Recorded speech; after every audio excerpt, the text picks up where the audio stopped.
Hello বন্ধুরা, সবাই কেমন আছেন? আশা করি সবাই সুস্থ আছেন, ভালো আছেন। তো আমার সামনে দেখছেন অনেকগুলো এলইডি টিভির মাদারবোর্ড আছে। তো এলইডি টিভির মাদারবোর্ড সম্পর্কে আমি বলবো সফটওয়্যারের বিষয়ে, যে আপনাদের অনেক সময় সফটওয়্যার দিতে সমস্যা হয় এবং সফটওয়্যার ছাড়া কীভাবে এলইডি টিভি একটা বোর্ড রেডি করা যায়। সফটওয়্যার ছাড়া, সফটওয়্যার লাগবে না। তো দেখেন, আমি আপনাদেরকে বুঝাই। এই যে সার্কিটটা আছে, এই সার্কিটটা হচ্ছে টিভির অরিজিনাল সার্কিট। মনে করেন এই সার্কিটটা অরিজিনাল সার্কিট। এখন এই সার্কিটটা নষ্ট হয়ে গেছে।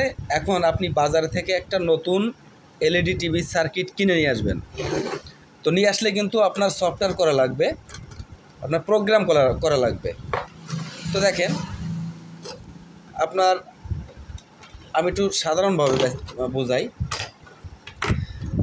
ধরেন এই মাদারবোর্ডটা আপনি কিনছেন, নতুন মার্কেট থেকে নতুন কিনছেন। কেনার পরে এই বোর্ডটিতে কিন্তু প্রোগ্রাম না দিলে কিন্তু আপনার রেজুলেশনের সাথে ম্যাচিং হবে না। ছবি ছোট বড়, ফাটা, বিভিন্ন ধরনের সিমটম দেখা যাবে। তো সফটওয়্যার ছাড়া কীভাবে আপনি এই বোর্ডটা চালু করতে পারেন? তো দেখেন, এখানে কিন্তু অনেকগুলো আইসি আছে। তো আপনার বুঝে নিতে হবে যে এখানে প্রোগ্রাম আইসি কোনটা আছে, মানে মেমোরি আইসি। তো দেখেন, মেমোরি আইসি কিন্তু সাধারণত এরকম একটা দাগ দেওয়া থাকে এই এলবিডিএসের কাছাকাছি এই মেমোরি আইসিটা থাকে।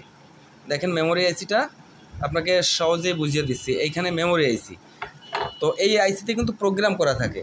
তো কি করবেন, এই আইসিটা আপনি, এইটা আছে অরিজিনাল মাদারবোর্ড, আর এইটা আপনি কিনে আনছেন। তো যেটা অরিজিনাল মাদারবোর্ড, এটা তো নষ্ট হয়ে গেছে। আপনি এই আইসিটা এখান থেকে সুন্দরভাবে তুলবেন, এই আইসিটা তুলে আপনার নতুন যে বোর্ডটা কিনছেন, এই নতুন বোর্ডের মেমোরি আইসিটা এই আইসিটা তুলে ফেলায় ওই আইসিটা এখানে লাগিয়ে দিবেন।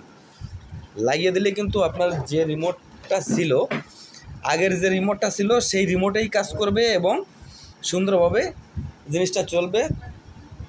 কোনো মেমোরি, কোনো কিছুই সফটওয়্যার আপলোড দেওয়া লাগবে না, লোড করা লাগবে না। ওই বোর্ডের যে আইসিটা আছে, ওই আইসিটা তুলে এখানে লাগিয়ে দিলে কিন্তু ওই বোর্ডের যে সফটওয়্যারটা ছিল, ওই সফটওয়্যারের মতো সুন্দরভাবে এই বোর্ডটা চলবে। তো অনেক ক্ষেত্রে অনেক বোর্ডে হয় না, তবে অধিকাংশ বোর্ডেই কিন্তু হয়। তো অবশ্যই আপনারা যখন নতুন মাদারবোর্ডটা কিনবেন, এখানে দেখেন ভোল্টেজের ব্যাপার আছে। এখানে 3.3 ভোল্ট এবং 5 ভোল্ট, 12 ভোল্ট। অবশ্যই 5 ভোল্টে এই কানেক্টরটি গুঁজে দিবেন, তা নাহলে কিন্তু আপনার মাদারবোর্ডটা নষ্ট হওয়ার সম্ভাবনা, মাদারবোর্ড না, ডিসপ্লেটা নষ্ট হওয়ার সম্ভাবনা বেশি থাকে। তো দেখেন, সেম টু সেম এইভাবে আমার এটা কিন্তু একটা 43 ইঞ্চি কালার টিভির মনিটরের সার্কিট। তো এখানকার মেমোরি আইসিটা দেখেন, এলবিডিএস কেবলের কটের যে সকেট আছে, সকেটের পাশাপাশি কিন্তু থাকে।